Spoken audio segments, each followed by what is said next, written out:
Uma pessoa que nos escreve lá da Bahia, que pede para não ser identificada, me conta, né, uma história. Ela é casada há 7 anos e há 5 meses atrás, ou seja, em janeiro deste ano, ela descobriu que o marido a traía com uma outra mulher. E que inclusive já tem um filho e 9 meses.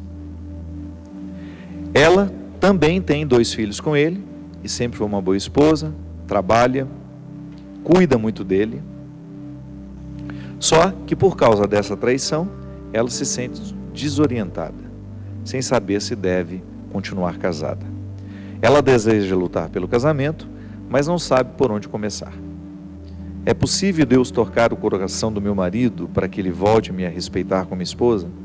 Ele é caminhoneiro, temos 34 anos de idade e a pessoa com quem ele está se relacionando tem 20 anos e mora em Pernambuco. Eu continuo morando na Bahia.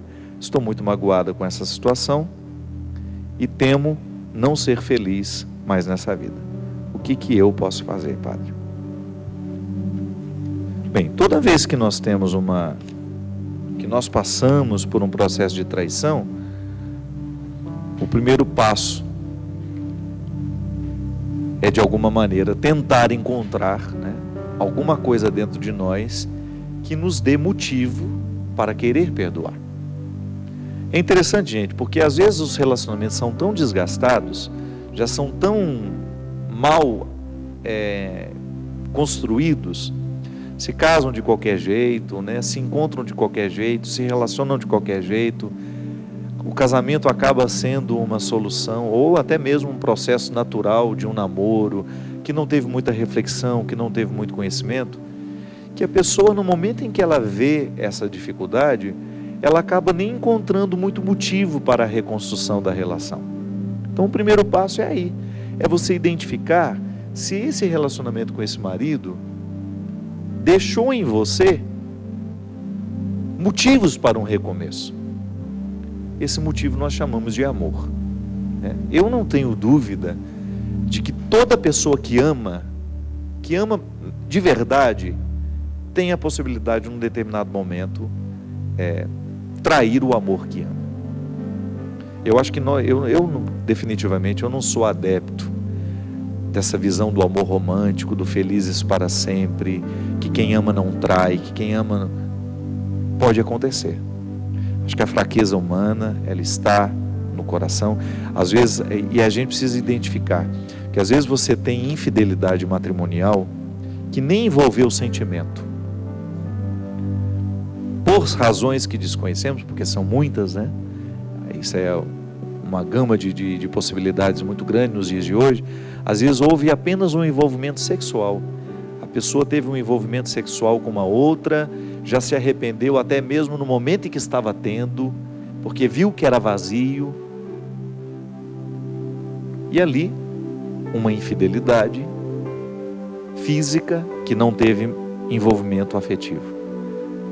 É ruim, vai fazer sofrer quem foi traído, vai, e não faz sofrer só quem foi traído não, viu? A pessoa, quando é honesta, quando ela tem caráter, ela também fica machucada por causa da traição. Você que está me escutando agora, que já experimentou ser traidor, sabe que também é doído trair.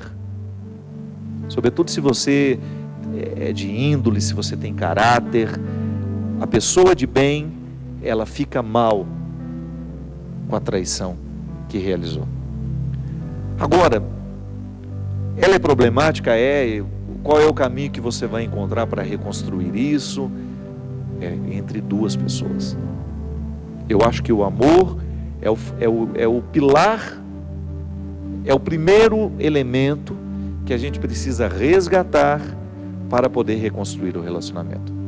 Porque eu acredito na possibilidade da reconstrução de um relacionamento, mesmo depois da traição.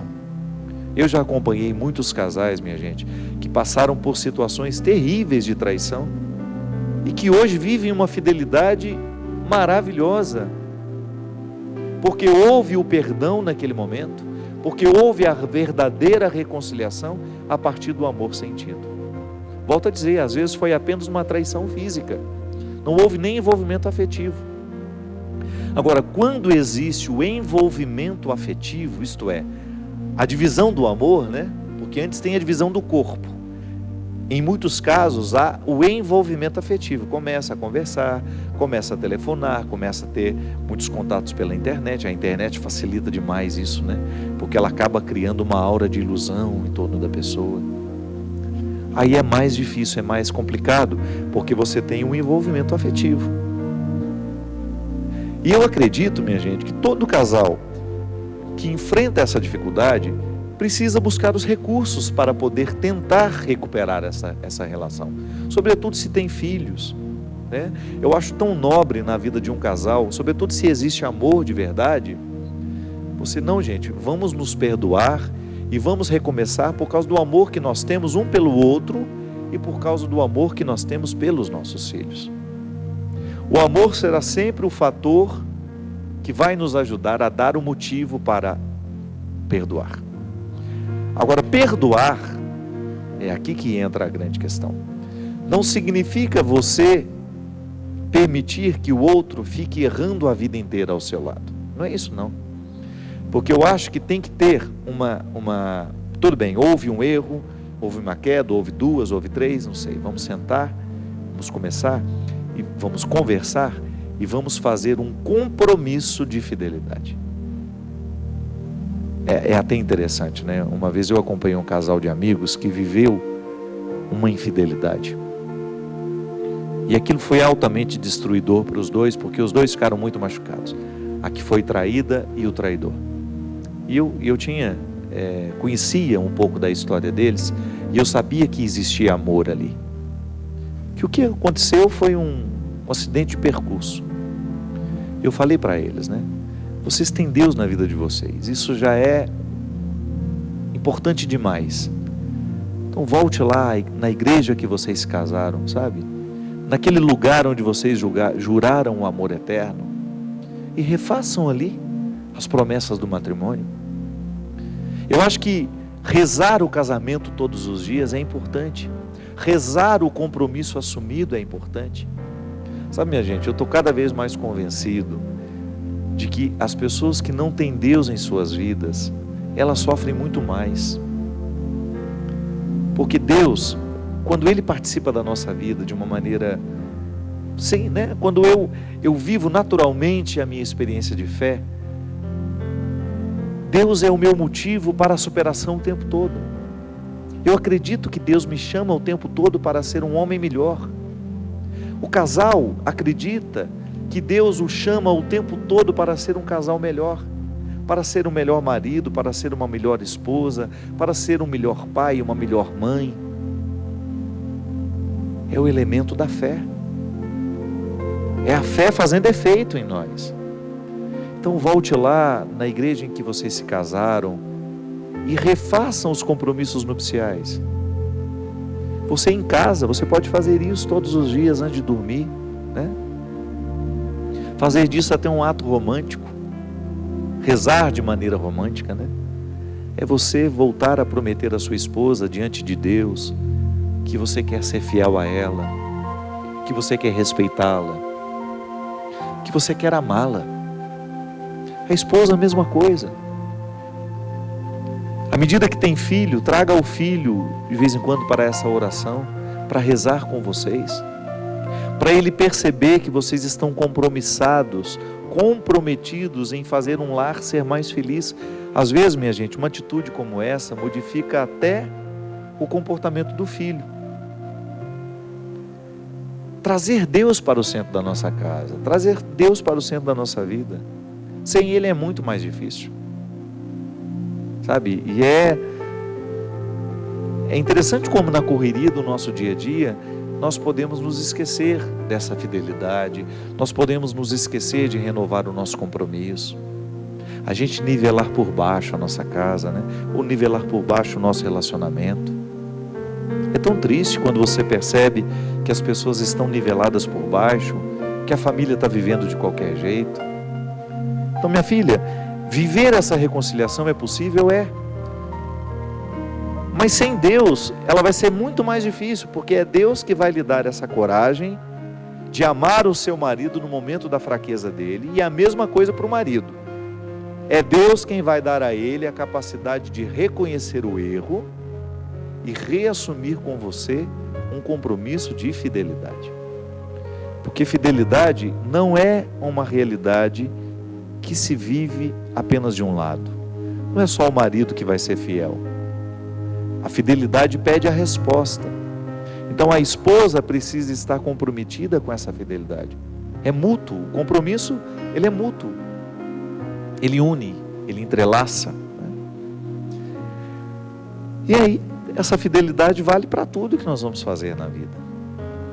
Se eu não for fiel à minha vida de padre, àquilo que eu prometi, diante de Deus e diante do bispo Dom Taveira que me ordenou, diante da comunidade que presenciou a minha ordenação, se eu não renovo todos os dias o meu compromisso de fidelidade com aquilo que é o meu sacerdócio, eu corro o risco de me desprender, de esquecer o compromisso assumido e de me nivelar por baixo. Agora, só que quando eu me nivelo por baixo, quando eu já não acredito mais na possibilidade de fazer um esforço para ser melhor padre, ou quando eu já não acredito mais naquilo que eu prometi, quando eu negligencio o tempo todo as promessas assumidas, eu estou criando uma infelicidade interior. Volto a dizer, a traição fere antes de qualquer coisa, é o traidor. E se não fere agora, mais cedo ou mais tarde, você vai sentir a consequência, como se fosse um castigo, né? Deus não castiga ninguém, não. Eu não tenho dúvida disso. Eu acredito piamente na misericórdia de Deus. Eu acho que Deus é incapaz de ter qualquer gesto de punição com quem quer que seja, por pior que seja a pessoa. O que vai acontecer é que as nossas escolhas, muitas vezes, por serem equivocadas e erradas, elas acabam gerando uma espécie de castigo que nos vem naturalmente ao coração e que a gente vai amargar mais cedo ou mais tarde. Porque a traição gera consequências, né? Muito triste você, por exemplo, ver o seu filho se perdendo na vida. Às vezes ele se envolveu com drogas aos 16 anos, 17, mas a separação foi lá quando ele tinha 5. Qual que é a culpa? Eu não gosto de falar de culpa. Qual é a responsabilidade que um pai que saiu de casa, por exemplo, que abandonou a mulher com os filhos, tem sobre aquele filho que 10 anos depois da sua retirada de casa, ter caído nas drogas? Não sei. Pode ser que se o pai estivesse lá dentro, o filho teria caído nas drogas do mesmo jeito? Não sei. Só que as estatísticas nos mostram que famílias bem construídas, bem começadas, bem vividas, elas podem, com certeza, elas podem inibir a criminalidade. Se você vai lá na raiz do crime, se você vai lá por exemplo, como é que chama o lugar onde o povo fica? A Cracolândia. Se você vai na Cracolândia, você vê muita gente que tem família. Mas boa parte daquelas pessoas que estão ali, totalmente deterioradas pelo vício, são vítimas de lares destruídos pelo álcool, pela infidelidade, pela violência. O ser humano não é uma receita mágica. Faz assim, assim, assado, misturei esses elementos que vai dar isso. Não. Mas a gente sabe que quando uma criança é bem orientada, quando uma criança tem amor, quando uma criança tem um lar estruturado que possa lhe dar segurança no momento certo, quando esse lar estimula a coragem no momento certo, quando este lar estimula o crescimento, nós temos uma pessoa com menos possibilidade de se render à droga e tudo aquilo que possa lhe destruir. Sabe por quê? A droga, ela é muitas vezes uma resposta, uma escolha de um coração que não se ama mais. Às vezes a droga, ela entra na vida da pessoa como um processo autodestrutivo, justamente porque falta amor próprio. Então, se a gente tem lá uma responsabilidade em fazer os nossos filhos crescerem bem, né, dando a eles oportunidades boas. Eu sempre digo isso aqui, a educação dos nossos filhos passa por aquilo que nós vamos ensiná-los a gostar, por exemplo, ou até mesmo estimular os nossos filhos para ter uma vida de esporte, a praticar um esporte desde criança, a ter uma atividade cultural desde criança, aprender um instrumento musical. Padre, mas nós somos pobres. Pois é, uma sugestão que eu dou aos prefeitos, né? Às administrações públicas, àqueles que têm o poder de decidir o que vão fazer com o nosso dinheiro que nós pagamos impostos, vão começar a proporcionar criar lugares, fundações, e muita gente tem essas iniciativas para dar às nossas crianças uma oportunidade de aprender um ofício, de aprender uma arte, para quem sabe inibir a entrada da droga, inibir o processo da autodestruição que tantas vezes nos desconcerta, né? Destruindo gente muito próximas a nós. Zelar pelo casamento, gente, pela estrutura do lar, é uma urgência nos nossos dias. Não podemos negligenciar os nossos papéis de pais e mães na vida dos nossos filhos. E esse papel, pais e mães, está de alguma maneira ligado ao nosso papel esposo e esposa. Então, por isso, que antes de você se entregar às suas fraquezas, pense 1, 2, 3, 4 vezes na felicidade da sua família. Amor é isso, viu? É a gente ser capaz de fazer sacrifício por alguém que nos é especial. Como viver a religiosidade após o divórcio? Nos pergunta a Juliana Braga, de Saquarema. Minha filha, primeira coisa é identificar que a vida não será mais como era antes, né? Não sei qual é a consequência que gerou na sua vida o divórcio, não sei se você tem filhos, se você ficou sozinha, tudo vai depender de como ficamos depois da tempestade. O fato é que todos nós precisamos reencontrar a harmonia que muitas vezes uma separação nos retira. A vida cristã, a religiosidade, você continua tendo o direito de participar. Se você vai reconstruir sua vida, se você vai ter um outro casamento, aí você vai ter as restrições que são próprias e colocadas pela igreja, mas não tem que pensar nisso agora. Isso vai ser uma consequência natural, que você vai buscar orientação com seu pároco na sua paróquia. Não sou eu que vou lhe dizer como é que você vai viver isso. O fato é que você tem que usar da sua religiosidade, você tem que identificar na sua fé um motivo para recomeçar.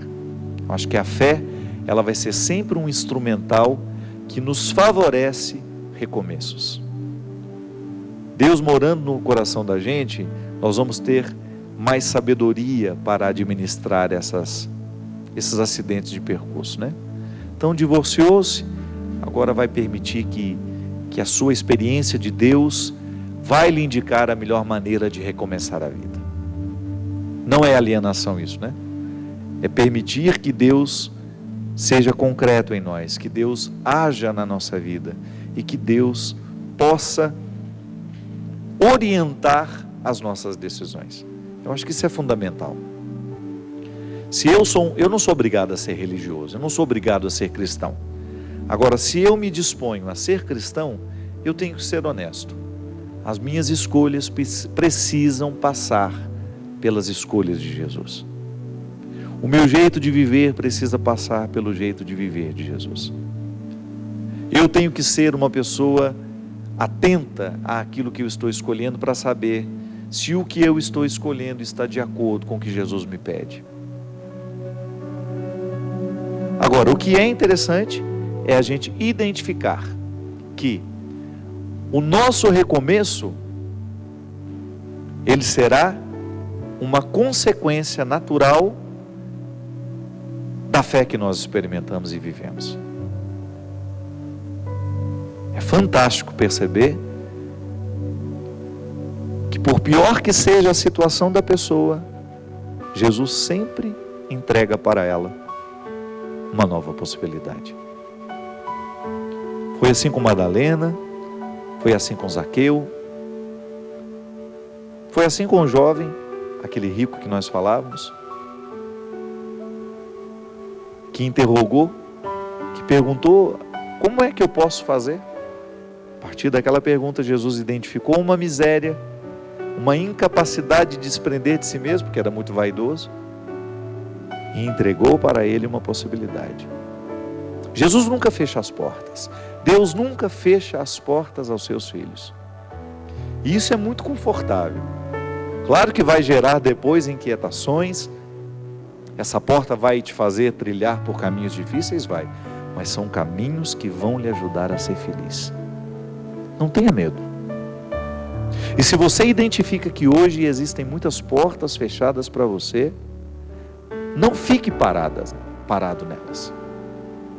Procure a porta que Deus lhe abriu. Às vezes aquela porta que se fechou é para o seu bem. Às vezes nós lamentamos demais a porta que está fechada. Ah, está muito difícil, padre, eu estava esperando tanto que aquilo desse certo. Quem disse que aquilo era para o seu bem? Dê a Deus a oportunidade de abrir a porta certa. Peça a Ele sabedoria para identificar qual porta realmente vale a pena hoje você passar por ela. E não há absolutamente nada que você possa ter feito até o dia de hoje que mude esse projeto de Deus para você. Ele ainda acredita em você. Não há nenhum erro que você possa ter cometido que faça Deus mudar de ideia, que faça Deus mudar de ideia a respeito daquilo que Ele pensa para você. Deus lhe quer feliz. Deus lhe quer realizado. Mas você terá que fazer a sua parte. Terá que ter coragem de passar pela porta estreita.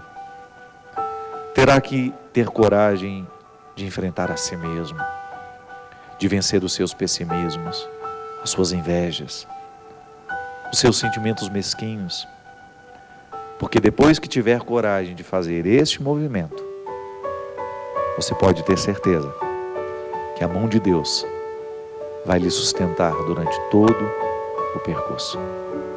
Ele não fará por você, mas vai lhe sustentar, vai lhe dar força para que você tenha condições de fazer essa parte do milagre que Ele já começou e que agora está na sua decisão. Obrigado pela sua companhia. Que Deus abençoe os seus propósitos e que derrame sobre o seu coração, sobre a sua vida, a sua bênção. Ele que é Pai, Filho e Espírito Santo. Amém. Até a semana que vem, se Deus quiser.